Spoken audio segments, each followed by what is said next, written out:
സംസ്ഥാനം പ്രഖ്യാപിക്കുന്ന എല്ലാ വികസന പദ്ധതികളും മികച്ചതാകണമെന്നോ നടപ്പാകണമെന്നോ ഇല്ല. സാങ്കേതികവും ധനപരവുമായതുൾപ്പെടെ അനേകം പ്രതിബന്ധങ്ങൾ അവയ്ക്ക് വന്നെന്നുമിരിക്കും. അതിനേക്കാൾ ഉപരി രാഷ്ട്രീയമായ പക്ഷഭേദങ്ങളും വരും.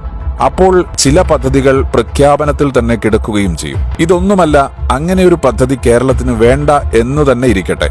എന്നാലും രാജ്യം ഭരിക്കുന്ന പാർട്ടിയുടെ കേരള അധ്യക്ഷൻ തന്നെ ഇത്തരമൊരു പ്രസ്താവന നടത്താൻ പാടുണ്ടോ?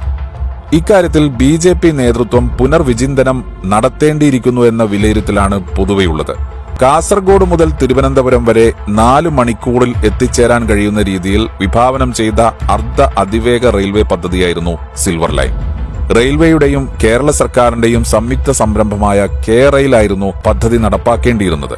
ഈ പദ്ധതിക്കെതിരെയാണ് BJPയുടെ ഉറച്ച നിലപാട് സുരേന്ദ്രൻ വ്യക്തമാക്കിയിരിക്കുന്നത്. പദ്ധതിക്കെതിരെ നിരന്തരം എതിർപ്പുയർത്തിയ കോൺഗ്രസും മറുഭാഗത്തുണ്ട് എന്നതാണ് ശ്രദ്ധേയം.